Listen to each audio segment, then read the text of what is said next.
अस्सलाम वालेकुम स्टूडेंट्स। आज का हमारा लेक्चर है कंपोनेंट्स ऑफ कंप्यूटर पे। ठीक है, कंप्यूटर सिस्टम के कंपोनेंट्स के बारे में हमें आइडिया आना चाहिए।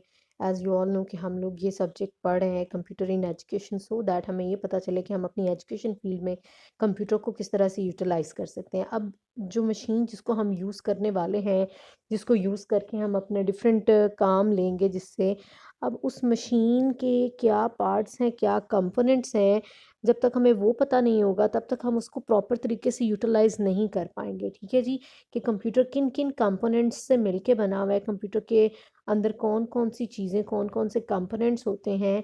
जब तक हमें ये पता नहीं चलेगा और उनका यूज़ क्या है, हम उसको कैसे यूज़ कर सकते हैं, और आप अपने डिफरेंट जो है एजुकेशन की फील्ड में क्लासरूम्स में लेक्चर प्रिपेयर करने के लिए, लेक्चर डिलीवर करने के लिए, अपनी डिफरेंट तरह के गोल्स को अचीव करने के लिए एजुकेशन फील्ड में कंप्यूटर और उसके कंपोनेंट्स को कैसे यूटिलाइज कर सकते हैं, उसके लिए आपको इस डिवाइस का जब तक पता नहीं होगा तब तक आप इसको यूटिलाइज नहीं कर पाएंगे। सो बेसिकली हम यही जानने वाले हैं कि इसके कौन कौन से कंपोनेंट्स हैं। अगर हम देखें तो हम पहले भी बात कर चुके हैं कि कंप्यूटर के अंदर दो मेन कंपोनेंट्स होते हैं।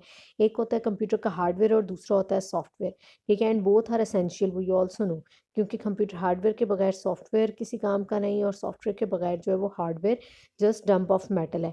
तो हमें कंप्यूटर के हार्डवेयर को भी जानना है और कंप्यूटर के सॉफ्टवेयर को भी जानना है। कंप्यूटर के हार्डवेयर में जो कंपोनेंट्स आते हैं पहले हम उसको एक्सप्लोर करेंगे, देन हम कंप्यूटर सॉफ्टवेयर की तरफ जाएंगे, सो दैट हमें ये पता हो कि अगर हमने ये मशीन यूज़ करनी है तो इसके कौन कौन से कंपोनेंट्स हैं और वो उनकी वर्किंग मैकेनिज्म कैसे है, ताकि हम उसको प्रॉपर तरीके से, इफ़ेक्टिव तरीके से यूटिलाइज कर सकें। अगर हम कंप्यूटर हार्डवेयर की बात करें तो कंप्यूटर हार्डवेयर के अंदर हमारे पास 5 मेन हार्डवेयर कंपोनेंट्स आते हैं कंप्यूटर के, जिसमें input devices, output devices, system unit, storage devices and communication devices आती हैं।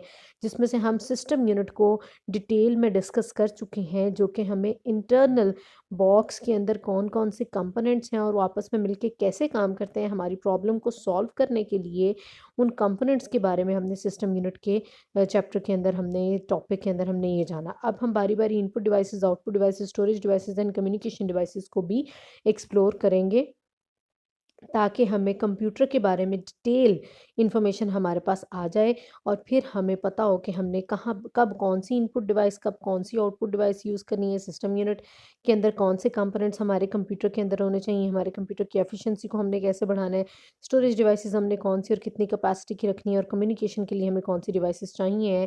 ये सारी चीज़ें हमें तभी पता चलेंगी जब हम कंप्यूटर के हार्डवेयर के बारे में जान लेंगे। फर्स्ट हम कंप्यूटर हार्डवेयर की बात करेंगे, फिर हम कंप्यूटर सॉफ्टवेयर पे आएंगे और उसे अंडरस्टैंड करेंगे, तब जाके हमारे पास कंप्यूटर के बारे में एक जो कॉन्सेप्ट है हमारा, या कंप्यूटर के बारे में जो नॉलेज है, जो नो हाउ है, यानी कंप्यूटर लिटरेट हम तब बनेंगे जब हम कंप्यूटर के बारे में बेसिक इन्फॉर्मेशन गेट कर लेंगे। अगर हम कंप्यूटर हार्डवेयर की बात करें तो उसके अंदर 5 बेसिक कंपोनेंट्स में system unit, input output devices, storage devices and communication devices, जिसको आप आपके घरों में जो मॉडेम लगे हुए हैं उसकी फॉर्म में आप कम्युनिकेशन डिवाइसेस को देखते हैं। इसके अलावा आपके पास आउटपुट डिवाइसेस में डिस्प्ले स्क्रीन है, प्रिंटर है, इनपुट डिवाइसेस में माउस है, कीबोर्ड है। इसके अलावा भी बहुत सी इनपुट डिवाइसेस और बहुत सी आउटपुट डिवाइसेस हैं, उन्हें आज के हमने अपने लेक्चर में एक्सप्लोर करना है। इसके अलावा अगर हम सिस्टम यूनिट को देखते हैं, सिस्टम यूनिट को हम एक्सप्लोर कर चुके हैं। मैस स्टोरेज डिवाइसेस भी हम देखेंगे, स्टोरेज डिवाइसेस देखेंगे जिसमें हम टेम्पररी और परमानेंट दोनों ही स्टोरेज डिवाइसेस को डिस्कस करेंगे। Temporary storage devices memory, RAM को हम ऑलरेडी डिस्कस कर चुके हैं, रैम और रोम को हम डिस्कस कर चुके हैं। अब हम परमानेंट स्टोरेज यानी हार्ड डिस्क, मैस स्टोरेज की तरफ जाएंगे अपने नेक्स्ट लेक्चर्स में। बहरहाल जी, आज के लेक्चर में हम स्टार्ट करते हैं अपनी पहले कंप्यूटर के हार्डवेयर कंपोनेंट इनपुट डिवाइस से। इनपुट डिवाइसेस को एक्सप्लोर करते हैं कि कंप्यूटर की कौन कौन सी इनपुट डिवाइसेस हैं और वो कैसे कैसे काम करती हैं और हम उन्हें कैसे यूटिलाइज कर पाएंगे अपनी एजुकेशन की फील्ड में। जी, ये है हमारे पास इनपुट डिवाइसेस, चैप्टर नंबर 4 हमारी बुक का। ठीक है, उसी से हम इसको देखने वाले हैं। अगर हम इनपुट डिवाइसेस की बात करें तो इनपुट डिवाइसेस सबसे पहले तो कैसी डिवाइसेस हैं? ऐसी डिवाइसेस जो कंप्यूटर को हमारा डाटा और इंस्ट्रक्शंस देने के लिए यूज़ होती हैं, हम उन्हें इनपुट डिवाइसेस कहते हैं। यानी कंप्यूटर तक हम अपनी बात पहुंचानी है, अपनी प्रॉब्लम डिलीवर करनी है, हमने कंप्यूटर को बताना है कि हमारा ये काम है, और उसके लिए हमने उसको डाटा एंड इंस्ट्रक्शंस प्रोवाइड करने के लिए हमें कोई ना कोई कंप्यूटर के साथ इंटरेक्शन के लिए कोई ना कोई इनपुट डिवाइसेस चाहिए हैं जिनके थ्रू हम अपनी बात कंप्यूटर तक पहुंचा सकें।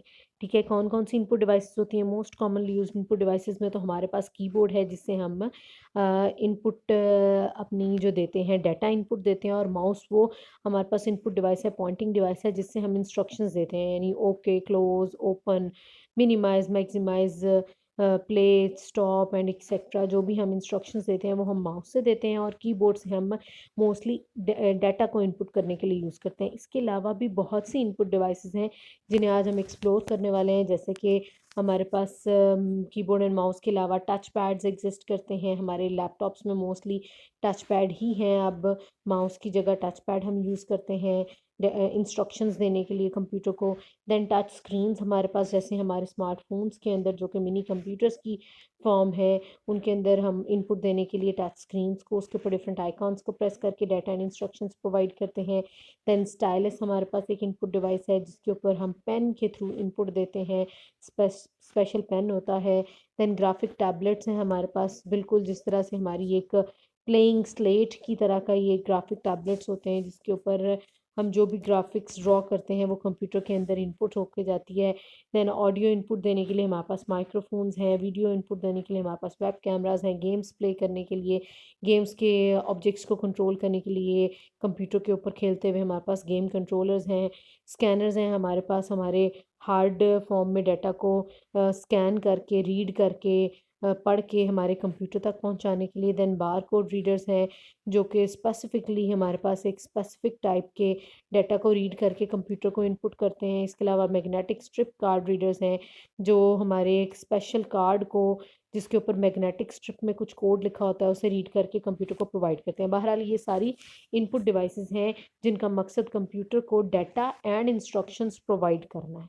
ठीक है, कुछ स्पेसिफिकली सिर्फ इंस्ट्रक्शंस के लिए, और कुछ डाटा एंड इंस्ट्रक्शंस बोथ, या फिर कीबोर्ड के थ्रू भी आप इंस्ट्रक्शंस दे सकते हैं। तो ओवरऑल हम कह सकते हैं कि हम अपनी बात कंप्यूटर तक पहुंचाने के लिए डिफरेंट तरह की इनपुट डिवाइसेस यूज़ करते हैं। अब आपने इन इनपुट डिवाइसेस को पढ़ते हुए, समझते हुए, ये आपने इसके अंदर से समझना है कि आपको अपने मॉडर्न क्लासरूम्स में किस तरह की इनपुट डिवाइसेस की ज़रूरत है, और किस तरह की इनपुट डिवाइसेस से आप अपना जो इनपुट डाटा है वो डाटा एंड इंस्ट्रक्शंस हैं वो कंप्यूटर को पहुंचा सकते हैं, ताकि आप अपनी प्रॉब्लम को सॉल्व कर सकें। अगर हम इन्हें एक्सप्लोर करने लगेंगे तो हमारे पास कीबोर्ड की मल्टीपल टाइप्स हैं, माउस की बहुत सी टाइप्स हैं। इसके अलावा वीडियो ऑडियो इनपुट के लिए भी हमारे पास मल्टीपल डिवाइसेस एग्जिस्ट करती हैं। बहरहाल अगर हम कीबोर्ड की बात करें तो कीबोर्ड सबसे कॉमन जो हमारे पास इनपुट डिवाइस है डाटा देने के लिए, जिसे आप यूज़ भी करते हैं। ठीक है, कीबोर्ड किस तरह का होता है देखने में जी, ये आपके पास इस तरह का कुछ होता है, जिसके अंदर आपके पास मेन कीबोर्ड, जिसके बेसिकली 5 पोर्शंस होते हैं मेन कीबोर्ड। ठीक है, मेन कीबोर्ड के अंदर सारी की सारी आपकी अल्फ़ाबेट्स एंड नंबर्स की कीज़ आती हैं, प्लस कुछ स्पेशल कीज़ आती हैं। इसके अलावा एडिशनल कीज़ में आपके पास numbers, arrow keys, lock keys and etcetera keys आपके पास एडिशनल कीज़ वाले पोर्शन में आपको नज़र आती हैं। देन न्यूमेरिक कीबोर्ड एक बना हुआ है, जहाँ पे आपको नंबर्स नज़र आते हैं। स्टेटस कुछ आपके पास कीज़ होती हैं जो कि आपके कंप्यूटर के स्टेटस लाइट्स को रिप्रेजेंट कर रही होती हैं। फॉर एग्जांपल नम लॉक, यानी न्यूमेरिक कीबोर्ड काम कर रहा है या नहीं, कैप्स लॉक ऑन है या ऑफ है, एंड एक्सेट्रा। और कुछ फंक्शन कीज़ होती हैं। तो ये हमारे पास मल्टीपल कीज़ हैं जो कीबोर्ड के ऊपर लगी हुई होती हैं। कीबोर्ड देखने में कुछ इस तरह से होता है। ठीक है, इसकी डिफरेंट शेप्स में ये एग्जिस्ट करता है, लेकिन हम इसे एक रेक्टेंगल की शेप में देखते हैं। बहरहाल आपके पास जो मल्टीपल कीज़ हैं कीबोर्ड के ऊपर, उसे डिस्कस करते हैं। अच्छा, जो हम कीज़ यूज़ करते हैं, स्टैंडर्ड कीबोर्ड यूज़ करते हैं, उसके अंदर कीबोर्ड की कीज़ की अरेंजमेंट कुछ इस तरह से होती है कि हम उसे क्यूटी कीबोर्ड बोलते हैं। क्यूटी कीबोर्ड इसलिए बोलते हैं क्योंकि हमारी जो पहली रो होती है कीबोर्ड के ऊपर, अगर आप देखें सबसे पहली अल्फ़ाबेट्स की जो रो है, उसके अंदर पहले 5 characters, Q W E R T Y, पहले 6 कैरेक्टर्स जो हैं वो Q W E R T Y हैं। इसलिए मोस्टली हम अपने जो कीबोर्ड्स हैं उन्हें क्यूटी कीबोर्ड्स बोलते हैं, जो हमारे पास कॉमनली यूज़ होने वाले कीबोर्ड्स हैं। अब कीबोर्ड्स के ऊपर हमारे पास डिफरेंट तरह की कीज़ एग्जिस्ट करती हैं, जैसे न्यूमेरिक कीपैड के ऊपर आपके पास नंबर्स और कुछ स्पेशल जो कैलकुलेशंस के लिए अरिथमेटिक ऑपरेटर्स हैं वो एग्जिस्ट करते हैं, जैसे प्लस का साइन, माइनस का, मल्टीप्लाई का, डिवीजन का साइन, बेसिक जो कैलकुलेशन सेपरेशन के साइन हैं, और 0 से लेके नंबर्स न्यूमेरिक कीबोर्ड पे एग्जिस्ट करते हैं। फंक्शन कीज़ में F1 से लेके F12 तक कीज़ होती हैं, जिसमें से हर एक का काम है एक स्पेशल फंक्शन परफॉर्म करना। फॉर एग्जांपल अगर हम F1 की बात करें तो ये आपके पास विंडोज़ ऑपरेटिंग सिस्टम में हेल्प, किसी भी चीज़ के बारे में लेने के लिए आप जब F1 प्रेस करते हैं तो आप हेल्प ले सकते हैं, ठीक है। इस तरह F5 प्रेस करके आप रिफ़्रेश कर सकते हैं। एंड मल्टीपल हर एक की का फंक्शन की का अपना काम है। अल्फ़ा न्यूमेरिक कीज़ वो कीज़ हैं जो हमें मेन कीबोर्ड पे नज़र आ रही हैं, जिसमें अल्फ़ाबेट्स भी हैं और नंबर्स भी हैं, ठीक है, जिसे हम मेन कीबोर्ड के ऊपर देखते हैं। इसके अंदर ए से लेके जी तक अल्फ़ाबेट्स और 0 से लेके 9 तक नंबर्स भी हैं। बैक स्पेस की आपके पास एक स्पेशल की है, जो एक सिंगल कैरेक्टर, सिंगल लेटर या नंबर को जो है डिलीट करने के लिए यूज़ होता है। लाइक अगर आप लिख रहे हैं तो लिखते हुए पीछे यानी लेफ़्ट साइड पे, बैक साइड से आपने पिछला वर्ड अगर डिलीट करना है तो उसके लिए बैक स्पेस की है। एंटर की यूज़ होती है डिफरेंट कमांड्स देने के लिए, ठीक है, ओके करने के लिए। कैप्स लॉक की यूज़ होती है। एक टॉगल की जिसे हम बोलते हैं। अच्छा, टॉगल की क्या होती है आपको पता होना चाहिए। टॉगल की ऐसी की होती है जो कि आपका दो डिफरेंट फंक्शंस रखती है, यानी वो आपके पास केस चेंज करने के लिए, या फिर किसी भी कीज़ के, या किसी भी आप कह लें जी वर्किंग के अंदर अगर आप कहें कि दो केसेस हों, टॉगलिंग अगर वो एग्जिस्ट कर रही हो तो उसे हम टॉगलिंग तो उसे हम उसके लिए जो हमारे पास यहाँ पे की है कैप्स लॉक की वो एक तरह की टॉगल की है, जो कि जिसको जब आप प्रेस करते हो तो वो जितने भी कैरेक्टर्स अल्फ़ाबेट्स सॉरी जितने भी अल्फ़ाबेट्स कीबोर्ड में हैं उन्हें अपर केस में शो कराते हैं, और जैसे ही आप उसे दोबारा से प्रेस करते हैं तो आपके पास कैप्स लॉक ऑफ होने पे करेक्टर्स सॉरी जो हाँ जी लेटर्स हैं ए से लेके जी तक वो दोबारा स्मॉल में शो होने लग जाते हैं। Number and symbols are not affected, numbers और सिंबल्स पे कोई इफेक्ट नहीं पड़ता। सिर्फ और सिर्फ कैप्स लॉक की अल्फ़ाबेट्स के ऊपर काम करती है। जब कैप्स लॉक की को हम प्रेस कर देते हैं तो आपके सारे अल्फ़ाबेट्स जो हैं ए से लेके जी तक सिर्फ अल्फ़ाबेट्स वो कैपिटल में शो होने लग जाते हैं, और जैसे ही हम उसे बंद कर देते हैं कैप्स लॉक की को दोबारा प्रेस कर देते हैं यानी, तो हमारे पास दोबारा से करैक्टर स्मॉल में अपीयर होने लग जाते हैं। और बाय डिफ़ॉल्ट आपके पास जब तक कैप्स लॉक की ऑन नहीं होगी कीबोर्ड पे जितने भी अल्फ़ाबेट्स हैं वो स्मॉल में ही अपीयर होंगे। देन टैब की यूज़ होती है कर्सर को नेक्स्ट टैब पोजीशन पे मूव करने के लिए, यानी कह लें कि आपने बेसिकली आप लिख रहे हैं कुछ भी डॉक्यूमेंट के अंदर, कोई भी आप वर्ड का डॉक्यूमेंट या कोई भी डॉक्यूमेंट आप बना रहे हैं, कुछ लिख रहे हैं और उसके अंदर आप 7 स्पेसेस आगे जाना चाहते हैं, तो आप टैब की से 7 स्पेसेस दे सकते हैं और आगे एक स्पेसिफिक पोजीशन पे पहुंच सकते हैं। मॉडिफायर कीज़ आपके पास ऐसी कीज़ होती हैं जो कि दूसरी कीज़ की इनपुट को मॉडिफाई करने के लिए यूज़ होती हैं। जैसे कि अगर की के ऊपर लिखा है, एक की के ऊपर दो डिफरेंट तरह के सिंबल्स लिखे हुए हैं, तो उन्हें मॉडिफाई करने के लिए ये मॉडिफायर कीज़ यूज़ होती हैं। जैसे कि कंट्रोल की यूज़ होती है to produce different results depending on the type of software. For example control plus O करेंगे तो हमारे पास फाइल ओपन हो जाएगी, कंट्रोल प्लस वी करेंगे तो हमारे पास पेस्ट हो जाएगा, कंट्रोल प्लस सी करेंगे तो हमारे पास कॉपी हो जाएगा, ठीक है, कंट्रोल प्लस एक्स करेंगे तो हमारे पास कट हो जाएगा। यानी स्पेशल कीज़ हैं ये, कुछ और कीज़ के साथ मिलके उनके बेसिक फंक्शन से हट के काम करती हैं। वैसे तो आप ओ को प्रेस करेंगे तो ओ ही लिखा जाएगा, लेकिन जब आप कंट्रोल के साथ ओ प्रेस करेंगे तो वो फाइल ओपन करेगा। इस तरह ऑल्ट की यूज़ होती है अदर कीज़ के साथ कॉम्बिनेशन में to perform special functions. For example alt plus F4 use होता है फाइल को क्लोज करने के लिए। इसी तरह और भी हमारे पास ऑल्ट के बहुत से यूज़ हैं। और शिफ्ट की का एक बड़ा खास काम है। शिफ्ट की यूज़ होती है आपके पास टू टाइप कैपिटल लेटर और सिंबल्स। बेसिकली आपके पास जो एक की के ऊपर दो दो आपको एक बटन के ऊपर दो दो करेक्टर्स लिखे हुए नज़र आते हैं, अगर आप उसमें से एक पहले के बजाय दूसरा करेक्टर लेना चाहते हैं तो आप शिफ्ट प्लस की प्रेस करेंगे तो आपके पास दूसरा करेक्टर शो होगा। फॉर एग्जांपल एक ही की के ऊपर आपके पास ऊपर अगर आप फर्स्ट पे देखें तो 1 और एक्सक्लेमेशन साइन दोनों लगे हुए हैं, या फिर 2 के ऊपर 2 और एट द रेट साइन दोनों लगे हुए हैं। अब अगर आप वैसे प्रेस करेंगे विदाउट शिफ्ट तो 2 लिखा जाएगा, लेकिन अगर आप शिफ्ट प्लस 2 प्रेस करेंगे तो वो एट द रेट साइन लिखा जाएगा स्क्रीन के ऊपर। यानी कि मॉडिफायर कीज़ आपके पास जो एक्चुअल कीज़ हैं उनकी फंक्शनैलिटी को मॉडिफाई करती है। जैसे कि ओ को मॉडिफाई करने के लिए कंट्रोल साथ प्रेस किया, F4 को मॉडिफाई करने के लिए साथ में ऑल्ट यूज़ किया, और शिफ्ट की को यूज़ किया हमने एक की के ऊपर मल्टीपल जो करेक्टर्स हैं उन्हें यूज़ करने के लिए। देन कर्सर कंट्रोल कीज़ कुछ ऐसी होती हैं जो कि आपके पास जो माउस है कर्सर बोलते हैं जी माउस को, माउस का जो पॉइंटर होता है ना उसे हम कर्सर बोलते हैं, जो एरो साइन होता है, या और भी डिफरेंट साइंस हो सकते हैं, उन पे भी हम बात करेंगे। बहरहाल उस एरो की मूवमेंट को कंट्रोल करने के लिए कर्सर कंट्रोल कीज़ होती हैं। फॉर एग्जांपल हम एक डॉक्यूमेंट, एक फाइल हमने खोली हुई है, उसके स्टार्ट में हम जाना चाहते हैं तो होम की हमें उस फाइल के स्टार्ट पे ले जाएगी, एंड की हमें उसके स्टार्ट एंड पे ले जाएगी। एरोस कीज़ हमारे पास 4 एरोस कीज़ हैं। अप एरो की हम प्रेस करेंगे तो हम फाइल के स्टार्ट पे चले जाएंगे, डाउन से हम नीचे चले जाएंगे, लेफ्ट एरो से हम लेफ्ट साइड पे, और राइट एरो से हम राइट साइड पे चले जाएंगे। देन पेज अप की स्पेसिफिकली यूज़ होती है आपके पास जब आप वर्ड के डॉक्यूमेंट बना रहे हैं तो अपर पेज पे या ऊपर वाले पेज पे जाने के लिए, और पेज डाउन की पेज में नीचे जाने के लिए, ठीक है। होम एंड एंड तो बिल्कुल फाइल के स्टार्ट एंड एंड पे जाने के लिए है ना। Page up and page down ये है कि आप जिस पेज पे हैं उस पेज पे ऊपर जाने के लिए, या आप जिस पेज पे काम कर रहे हैं उस पेज के लास्ट पे, एंड पे जाने के लिए पेज डाउन की यूज़ होती है। फिर कुछ स्पेशल पर्पस कीज़ भी हैं, जैसे स्केप की यूज़ होती है। कोई भी कमांड या काम जो आप करंटली कर रहे हैं, कोई फाइल ओपन की हुई है, कुछ भी ओपन किया हुआ है, उसे टर्मिनेट करने के लिए, उसे एंड करने के लिए डिलीट की यूज़ होती है। सिंगल कैरेक्टर को या किसी एक फाइल को जिसको आपने सेलेक्ट किया हुआ है उसे डिलीट करने के लिए इंसर्ट की यूज़ होती है। एक टॉगल की है अगेन ये भी, जो कि insert mode and over type mode के अंदर टॉगलिंग के लिए यूज़ होती है। अच्छा, अब insert mode and over type mode क्या है? इंसर्ट मोड है कि आप कुछ लिख रहे हैं, ओवर टाइप मोड ये है कि आप लिखे हुए को चेंज कर रहे हैं। सो जिस तरह कैप्स लॉक की टॉगल की है, जिसको आप प्रेस करो तो कैप्स, और प्रेस ना करो तो स्मॉल है। इस तरह इंसर्ट की को प्रेस करेंगे तो इंसर्ट मोड आ जाएगा, नहीं करेंगे तो ओवर टाइप मोड होगा। देन प्रिंट स्क्रीन की है, जो आपकी स्क्रीन के ऊपर जो कुछ भी है उसे कैप्चर करने के लिए उसका स्क्रीनशॉट, जिसे आप मोबाइल फ़ोन में बोलते हैं, उसका स्क्रीनशॉट लेने के लिए प्रिंट स्क्रीन यूज़ होती है।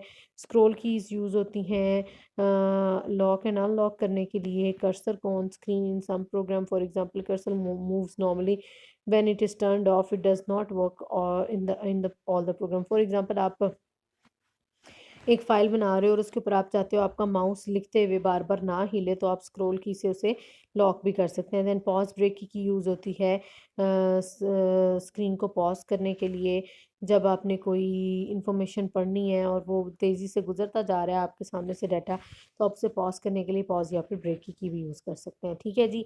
ये आपके पास मल्टीपल कीज़ जो कीबोर्ड के ऊपर होती हैं, हमने उन्हें देखा, डिस्कस किया। आप लोग इसको समझने के लिए अपने पीसी पर्सनल कंप्यूटर्स के कीबोर्ड्स उठाएं, उसके ऊपर इन सारी कीज़ को एक्सप्लोर करें और इनको प्रैक्टिकली यूज़ करके देखें एक फ़ाइल बना के, ठीक है जी। या फिर आप लोग अपने लैपटॉप्स उठाएं और लैपटॉप के कीबोर्ड के ऊपर ये सारी कीज़ को ढूंढें और इन सारी कीज़ के काम को प्रैक्टिकली करके देखें कि ये कैसे काम होता है, ठीक है। अब अगर हम कीबोर्ड की टाइप्स की बात करें तो हमारे पास मैन्युफैक्चरर्स जो हैं, यानी बनाने वाले, दो तरह के कीबोर्ड्स बनाते हैं। दो तरह के नहीं बल्कि मल्टीपल टाइप्स के कीबोर्ड्स बनाते हैं, जिसमें से क्यूटी कीबोर्ड हमारा कॉमन कीबोर्ड जिसको भी अभी हमने एक्सप्लोर किया। इसके अलावा इन्हांस्ड कीबोर्ड होते हैं, wireless keyboard, portable keyboard, ergonomic keyboards, ठीक है, and gaming keyboards, virtual keyboards.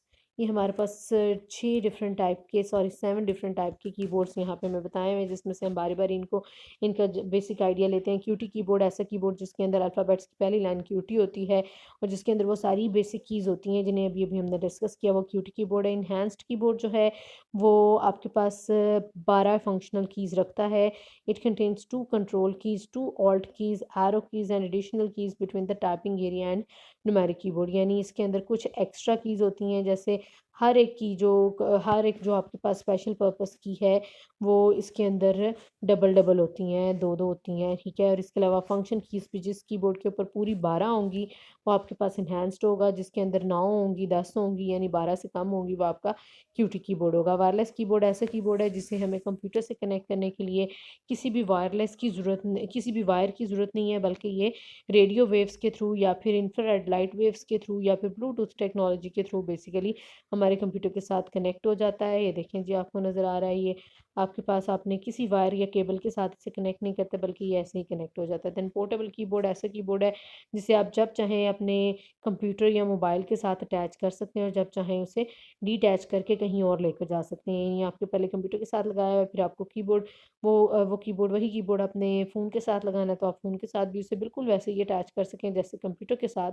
तो वो आपके पास पोर्टेबल का मतलब ये होता है जिसे आप एक जगह से दूसरी जगह लेके जा सकें। बाकी अगर इनकी कीज़ की बात करें तो इन सारे कीबोर्ड्स में कीज़ सेम है सिवाय एनहांस्ड कीबोर्ड के जिसके अंदर एक्स्ट्रा कीज़ होंगी। एर्गोनॉमिक कीबोर्ड देखें तो एर्गोनॉमिक कीबोर्ड आपके पास स्पेशल शेप का कीबोर्ड होता है। ये आपके पास स्क्वायर नहीं होता, सॉरी रेक्टेंगल नहीं होता, बल्कि इसकी शेप थोड़ी सी आपको डिफरेंट नज़र आ रही है, जैसे कि नीचे से कर्व है और एक साइड से कर्व ज़्यादा और एक साइड से कर्व ऊंचा है। अच्छा, ये एक स्पेशल कीबोर्ड बनाया गया था रिस्ट इंजरी से बचने के लिए। रिस्ट इंजरी यानी आपकी जो आप जब काम कर रहे होते हैं, जो बहुत ज़्यादा टाइपिंग का काम करते हैं, कीबोर्ड को बहुत ज़्यादा यूज़ करते हैं, बार बार टाइपिंग का जिनका काम होता है, वो टाइप करते हुए अगर वो ऑर्डिनरी कीबोर्ड यूज़ करते हैं जो कि रेक्टेंगल शेप का होता है, तो वहाँ पे ज़्यादातर चांसेस होते हैं कि उनकी रिस्ट जो है, उनकी कलाई जो है उसके ऊपर कोई ना कोई ज़ख़म आ सकता है, कोई ना कोई इंजरी आ सकती है। तो उसे बचाने के लिए, सेफ्टी के लिए हम ये स्पेशल टाइप की कीबोर्ड बनाते हैं जिसके अंदर आपके पास इसकी शेप इस तरह से डिज़ाइन की गई है कि कम से कम इंजरीज़ आएँ। यानी बहुत ज़्यादा जिन्होंने सारा दिन कीबोर्ड को यूज़ करना है, डाटा एंट्रीज़ करनी है, डाटा एंड इंस्ट्रक्शंस फॉरवर्ड करनी है कीबोर्ड के थ्रू कंप्यूटर्स को, तो उनके लिए फिर ये स्पेशल कीबोर्ड बनाया गया। गेमिंग कीबोर्ड का ख़ास मकसद है जी आपके पास गेम्स को प्ले करने के लिए इसके ऊपर आपके पास क्यूटी कीबोर्ड की तरह ऑर्डिनरी कीज़ के अलावा कुछ स्पेशल कीज़ भी होती हैं जिनका काम होता है आपके पास गेमिंग के डिफरेंट ऑब्जेक्ट्स को कंट्रोल करना, जैसे कि आपको नज़र आ रहा है। वर्चुअल कीबोर्ड ऐसा कीबोर्ड है जो कि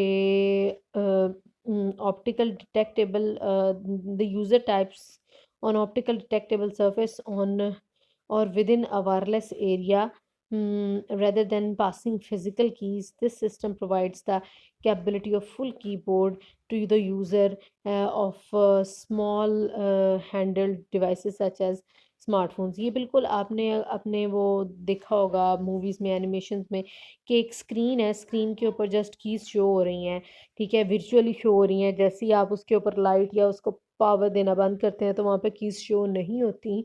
तो ये आपके पास वर्चुअल कीबोर्ड होता है, यानी फिजिकली इसकी कोई एग्जिस्टेंस नहीं होती, फिजिकली ये एग्जिस्ट नहीं करता, बल्कि ये वर्चुअली एग्जिस्ट करता है और आप इससे commands and instructions, data and instructions computer को फॉरवर्ड करते हैं। देन आपके पास जो है इसके अलावा अगर वर्चुअल कीबोर्ड की अगर हम बात करें तो ये प्रोजेक्शन कीबोर्ड को भी इसको हम कहते हैं। वी की इसका एक ट्रेडमार्क नेम है, ठीक है। और वर्चुअल डिवाइसेस इनकॉम जो एक कंपनी है, उन्होंने इसको क्रिएट किया हुआ है। बहरहाल ये आपके पास एक्चुअली एग्जिस्ट नहीं करता, जस्ट आप कह लें किसी भी सरफेस के ऊपर आप इसका एक इमेज लेते हैं और इससे आप अपनी जो इंफॉर्मेशन है, जो डाटा है, वो डाटा एंड इंस्ट्रक्शंस हैं basically, not information, data and instruction computer को फॉरवर्ड करते हैं। सो बेसिकली इनपुट डिवाइसेस में पहली डिवाइस कीबोर्ड, और हमने उसकी डिफरेंट कीज़ और डिफरेंट टाइप्स को हमने एक्सप्लोर किया। नेक्स्ट जो हमारे पास पॉइंटिंग डिवाइस है, जो कि नेक्स्ट इनपुट डिवाइस है जिसे हम पॉइंटिंग डिवाइस बोलते हैं, वो है आपके पास माउस। माउस का मकसद है आपके पास कंप्यूटर को इंस्ट्रक्शंस प्रोवाइड करना, कंप्यूटर स्क्रीन के ऊपर डिफरेंट तरह की ऑब्जेक्ट्स को कंट्रोल करना, डिफरेंट ग्राफिक्स को एंड डिफरेंट सिंबल्स को, एंड मतलब हर तरह की चीज़ को, ऑब्जेक्ट्स को कंप्यूटर के स्क्रीन के ऊपर, आइकॉन्स को, बटन्स को, मेन्यूज़ को कंट्रोल करना, उन्हें कमांड देना। उसके लिए हम माउस को यूज़ करते हैं। माउस के ऊपर आपको माउस डिफरेंट शेप्स में, आपको माउस की पोजीशन जो है, पॉइंटिंग जो है स्क्रीन पर डिफरेंट शेप्स नज़र आ सकती है। सबसे कॉमन है ब्लॉक एरो जो आप यूज़ करते हैं। ब्लॉक एरो की फॉर्म में आपको ये कर्सर या एक पॉइंटर नज़र आ रहा होता है अपनी स्क्रीन के ऊपर। देन पॉइंटिंग हैंड हो सकता है, हेल्प सेलेक्ट हो सकता है, वर्किंग इन बैकग्राउंड हो सकता है, बिजी हो सकता है, देन प्रिसिशन सेलेक्ट हो सकता है, आई बीम हो सकता है। ये सारी वो हैं पॉइंटिंग सिंबल्स हैं जो आप अपने कीबोर्ड के साथ, सॉरी, आप अपने माउस के साथ यूज़ कर सकते हैं, लेकिन हम मोस्टली इसे चेंज नहीं करते और हम प्रेफर करते हैं आपका सिंपल जो ब्लैक एरो है वही प्रेफर करते हैं, वो हमारी स्क्रीन पे फेयर हो रहा और हम उसके साथ ही चीज़ों को कंट्रोल करें, इंस्ट्रक्शंस एंड कमांड्स कंप्यूटर को प्रोवाइड करें। बहरहाल माउस क्या है जी, माउस सबसे पॉपुलर पॉइंटिंग डिवाइस है जो कि कंप्यूटर को इंस्ट्रक्शंस देने के लिए यूज़ होता है, स्क्रीन के ऊपर पॉइंटिंग करके, डिफरेंट तरह के ऑब्जेक्ट्स को कंट्रोल करके, उन्हें ओपन क्लोज करके, उन्हें इसको मूव करके हम डिफरेंट जगहों पे ले जाते हैं स्क्रीन की, और वहाँ पे हम डिफरेंट तरह की इंस्ट्रक्शंस दे सकते हैं। बेसिकली आपके पास अगर हम माउस की बात करें तो माउस के ऊपर 2 या 3 बटन्स होते हैं, मोस्टली 3 बटन्स होते हैं। एक लेफ्ट बटन होता है, एक राइट बटन होता है और एक व्हील होता है, ठीक है। व्हील हो सकता है या फिर इसके अंदर एक स्क्रोल हो सकता है, फिंगर स्क्रोल हो सकता है माउस के ऊपर। बहरहाल 3 ही इसके बेसिक कंपोनेंट्स होते हैं। Left button, right button, left click, right click और एक इसका व्हील या फिर इसका जो है एक फिंगर स्क्रॉल होता है, इसके ऊपर 3 ही बेसिक बटन्स होते हैं।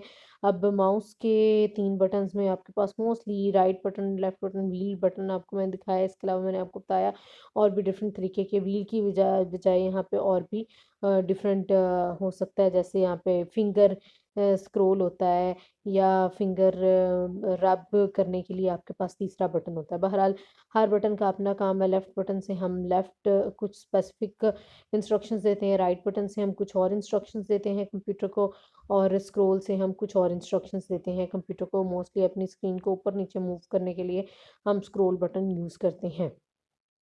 अब अगर हम माउस की टाइप्स देखें तो माउस मैकेनिकल माउस सबसे कॉमन माउस जो हम यूज़ करते हैं वो मैकेनिकल माउस है, जिसके अंदर लेफ़्ट राइट बटन और व्हील बटन होता है, जिसके अंदर बेसिकली आप की एक रबर या मेटल का बॉल होता है, जिसके अंदर व्हील के अंदर इसके नीचे माउस के नीचे और उस रबर या मेटल के बॉल के साथ हम इस माउस को उसकी मदद से हम इसको मूव करते हैं और ये माउस पैड के साथ ही मोस्टली यूज़ होता है। यानी एक स्पेसिफिक इसे पैड चाहिए होता है जिसके ऊपर ये इस बॉल मूव करके तो डिफरेंट तरह की इंस्ट्रक्शंस कंप्यूटर को फॉरवर्ड कर सके। इसके अलावा it protects the mouse from जो माउस पैड होता है ये माउस को डस्ट और डर्ट से भी बचाता है। देन ऑप्टिकल माउस आपके पास contains no ball inside it, इसके अंदर बॉल नहीं होता बल्कि इसके अंदर आपके पास इंस्ट्रक्शंस देने के लिए इसमें से एक लाइट निकल रही होती है, मोस्टली रेड लाइट निकल रही होती है जो कि माउस की मूवमेंट को डिटेक्ट करती है और ऑप्टिकल सेंसर या फिर लेज़र के थ्रू जो है इसके अंदर इस लाइट को बेसिकली ये ऑप्टिकल सेंसर या लेज़र लाइट होती है इसके अंदर और ये ज़्यादा एक्सपेंसिव माउस है मैकेनिकल माउस से। Most mice today are optical, ज़्यादातर माउस आजकल जो यूज़ हो रहे हैं वो ऑप्टिकल माउस ही हैं।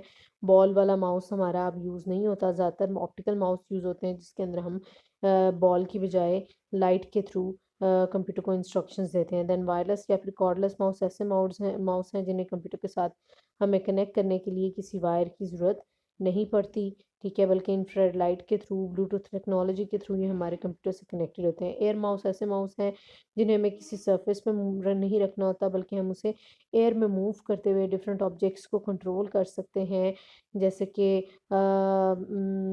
User can raise the mouse up to increase the volume of media player and etcetera. जैसे कि हमारे घरों में यूज़ होने वाले रिमोट कंट्रोल वैसे ही ये कुछ माउस होते हैं जिन्हें हम एयर में रखते हुए यानी ऊपर रखते हुए हम मूव कर रहे होते हैं उनको और उनको मूव करते हुए हम क्या करते हैं डिफरेंट ऑब्जेक्ट्स को कंट्रोल कर रहे होते हैं, डिफरेंट इंस्ट्रक्शंस अपने कंप्यूटर को फॉरवर्ड कर रहे होते हैं। देन टच माउस ऐसे माउस हैं जो कि टच सेंसिटिव सरफेस रखते हैं और टच जेस्चर्स को ये सेंस करते हैं और क्या करते हैं ये बिल्कुल ट्रेडिशनल माउस की तरह क्लिक एंड स्क्रॉल की ऑपरेशंस भी रखते हैं, यानी इस पर भी left and right click and movement से हम अपने डिफरेंट ऑब्जेक्ट्स को कंट्रोल कर सकते हैं स्क्रीन के ऊपर। ट्रैक बॉल आपके पास एक स्पेशल टाइप का माउस है, ऑल्टरनेटिव टू माउस कह लें, एक स्पेशल टाइप का माउस या फिर माउस की जगह यूज़ होता है ये क्या होता है इस डिवाइस के ऊपर बटन्स बिल्कुल माउस जैसे ही होते हैं, लेकिन इसका जो रोटेटिंग बॉल होता है वो ऊपर की तरफ होता है और वो बड़ा होता है, ठीक है, और इसकी बॉडी खुद मूव नहीं करती बल्कि इसके ऊपर जो ट्रैक बॉल है उसको हम मूव करके तो डिफरेंट कंट्रोलिंग करते हैं। माउस को तो हमें मूव करना पड़ता है, माउस की बॉडी को मूव करना पड़ता है, ट्रैक बॉल को हम मूव नहीं करते बल्कि ट्रैक बॉल के ऊपर जो बटन्स हैं उन्हें मूव करके हम डिफरेंट कंट्रोलिंग करते हैं और पॉइंटिंग या फिर कंट्रोलिंग करते हैं हम अपने स्क्रीन्स के ऊपर डिफरेंट ऑब्जेक्ट्स की। देन टच पैड या ट्रैक पैड आपके पास एक और स्मॉल फ्लैट सरफेस है जिसके ऊपर यूज़र अपनी फिंगर के थ्रू टच करके डिफरेंट ऑब्जेक्ट्स को हैंडल करता है। मोस्टली हमारे लैपटॉप्स में माउस की जगह टच पैड ही एग्जिस्ट करता है जिसके ऊपर लेफ़्ट राइट बटन और व्हील की जगह या फिर आपके पास जो स्क्रॉल है उसकी जगह हमारे पास एक टच सरफेस होती है जिसके ऊपर हम अपनी फिंगर को मूव करते हुए रोल करते हुए कर्सर की पोजीशन को ऊपर नीचे आगे पीछे दाएं बाएं लेके जा रहे होते हैं। देन पॉइंटिंग स्टिक आपके पास एक स्पेशल टाइप का प्रेशर सेंसिटिव डिवाइस है जो कि स्मॉल पेंसिल इरेजर की तरह होता है और कीबोर्ड के अंदर ही एग्जिस्ट करता है। ठीक है जी, इसके लिए लैदा ये डिवाइस नहीं है, बल्कि कीबोर्ड के अंदर ही कीज़ के दरमियान एक पेंसिल रबर की तरह का एक नरम सा ये बटन सा होता है। ठीक है, जिसको यूज़र पुश करता है तो पॉइंटर की पोजीशन जो है वो स्क्रीन के ऊपर मूव होती है। ठीक है, एक पॉइंटर जो हमने कहा एरो हो सकता है, कोई भी सिंबल हो सकता है, वो मूव कर रहा होता है और इसके अंदर कोई एक्स्ट्रा स्पेस और क्लीनिंग की हमें ज़रूरत नहीं होती। इसके ऊपर ही हम अपनी फिंगर को स्क्रॉल करके रोल अप करके माउस की पोजीशन को आगे पीछे, माउस के पॉइंटर को आगे और पीछे, ऊपर नीचे दाएं बाएं मूव कर सकते हैं इजीली। देन टच स्क्रीन हमारे पास क्या है जी, टच स्क्रीन हमारे पास एक और इनपुट डिवाइस है जिसका मकसद है आपके पास कंप्यूटर को इनपुट प्रोवाइड करना। ठीक है, अभी तक हमने दो इनपुट डिवाइसेस की बात की, जिसमें से एक हमारे पास है फर्स्ट वन है हमारे पास कीबोर्ड। ठीक है, सबसे पहले हमने कीबोर्ड की बात की। पहले हमारे पास जो इनपुट डिवाइसेस में हमारे पास आ रहा है वो है हमारे पास जी कीबोर्ड। कीबोर्ड के बाद हमने बात की सेकेंडली, हमने माउस को एक्सप्लोर किया, माउस की डिफरेंट टाइप्स देखी, माउस के बेसिक बटन्स देखे। ठीक है, और इसके डिफरेंट पॉइंटर्स देखे। उसके बाद हमारे पास थर्ड जो इनपुट डिवाइस है वो आपके पास है टच स्क्रीन। ठीक है, टच स्क्रीन क्या है? टच स्क्रीन एक टच सेंसिटिव डिस्प्ले डिवाइस है जिसका मकसद है हमारे पास इनपुट लेना। ठीक है, टच के थ्रू कंप्यूटर को इनपुट प्रोवाइड करना। हमारे पास स्क्रीन जो है वो बेसिकली दो कामों के लिए यूज़ होती है, आउटपुट के लिए भी यूज़ होती है स्क्रीन और इनपुट के लिए भी यूज़ होती है। अगर तो ऑर्डिनरी स्क्रीन है, फ्लैट पैनल डिस्प्ले की या फिर सीआरटी मॉनिटर्स की या कोई और स्क्रीन है जो कि टच को सेंस नहीं कर सकती, तो वो स्क्रीन सिर्फ और सिर्फ आउटपुट देने के लिए यूज़ होती है। लेकिन अगर हम ऐसी स्क्रीन की बात करें जो कि टच सेंसिटिव है और जिसके डिफरेंट पोर्शंस पे टच करने से डिफरेंट एक्शंस परफॉर्म होते हैं, डिफरेंट ऑब्जेक्ट्स कंट्रोल होते हैं, तो फिर वो वाली टच स्क्रीन हमारे पास इनपुट डिवाइस भी कहलाती है।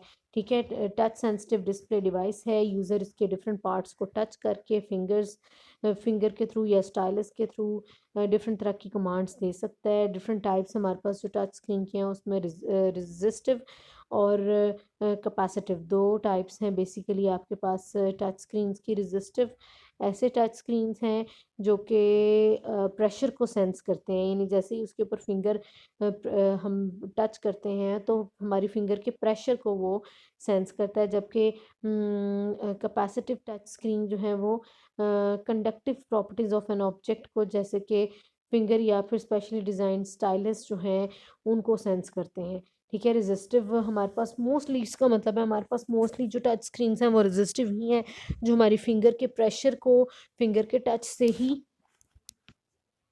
डिफरेंट ऑब्जेक्ट्स को कंट्रोल कर लेती हैं। जबकि कैपेसिटिव स्क्रीन स्पेशल स्क्रीन्स हैं जिसके ऊपर हमें कोई स्पेशल टच या फिर स्पेशल स्टाइलस जैसा कोई पेन जैसी डिवाइस हमें यूज़ करनी पड़ती है इंस्ट्रक्शंस देने के लिए। ज़्यादातर हमारे स्मार्टफोन्स में, टैबलेट्स में, डेस्कटॉप कंप्यूटर्स पे भी, इवन लैपटॉप्स में भी हमारे पास टच स्क्रीन्स अब एग्जिस्ट करती हैं। स्मार्टफोन्स की तो स्क्रीन्स हमारे पास होती ही टच स्क्रीन्स हैं, मोस्टली हमारे पास स्मार्टफोन्स में, टैबलेट्स में भी टच स्क्रीन्स ही होती हैं। अब हमारे लैपटॉप्स एंड डेस्कटॉप कंप्यूटर्स में भी टच स्क्रीन्स यूज़ होने लग गई हैं, जिसकी स्क्रीन के ऊपर डिफरेंट आइकॉन्स को टच करके अपनी फिंगर के साथ या फिर स्पेशल स्टाइलस पेन के साथ, अगर तो वो कैपेसिटिव हैं तो स्पेशल पेन के साथ टच करके हम डिफरेंट ऑब्जेक्ट्स को कंट्रोल करते हैं और different commands and instructions computer को प्रोवाइड करते हैं। देन पेन इनपुट क्या है? पेन इनपुट हमारे पास एक और इनपुट्स देने का तरीका है। ठीक है, टच स्क्रीन हमारे पास एक थर्ड इनपुट डिवाइस थी। फोर्थ इनपुट डिवाइस है हमारे पास पेन इनपुट। पेन इनपुट में हम अपने कोई स्पेशल पेन्स को स्पेशल स्क्रीन्स के ऊपर टच करके वहाँ पे हम कुछ स्पेशल डाटा एंड इंस्ट्रक्शंस दे सकते हैं। जैसे कि स्टाइलस एक ऐसा पेन है जिसकी मदद से हम स्क्रीन्स के ऊपर कुछ भी चाहें तो लिख सकते हैं, बिल्कुल जिस तरह हम एक पेपर के ऊपर या एक बोर्ड के ऊपर लिखते हैं, वैसे ही हम जो भी लिखेंगे स्टाइलस के थ्रू वो आपकी कंप्यूटर के अंदर चला जाएगा। ठीक है, देन सिग्नेचर या फिर कैप्चर पैड ऐसा एक स्पेशल डिवाइस है जिसके ऊपर आप पेन से लिखते हो तो वो इनपुट लेता है और हमारे कंप्यूटर के अंदर सेव करता है। इसके अलावा हमारे कुछ स्मार्टफोन्स के अंदर जो है हमारी फिंगर प्रेशर के अलावा स्पेशल स्टाइलस पेन होते हैं, जिसकी मदद से एक पिन सी होती है, पेन सा होता है, ठीक है, एक स्टिक सी होती है, जिसकी मदद से हम डिफरेंट ऑब्जेक्ट्स को कंट्रोल करते हैं। ठीक है जी, एक बात याद रखें, ध्यान से देखें, टच